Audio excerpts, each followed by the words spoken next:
Yeah.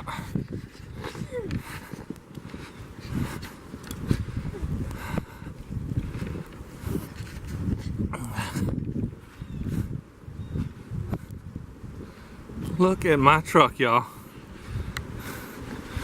Look, from here to there. Oh, I zoomed in. Look how much snow is on this thing.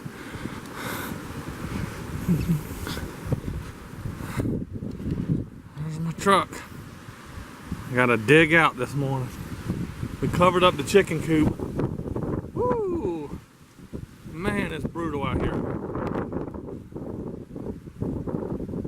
This all happened overnight. From 10 o'clock. From 10 o'clock last night, we started seeing some flurries. It's 10 o'clock this morning, 10:30ish. I'm trying to dig out. No work, no school.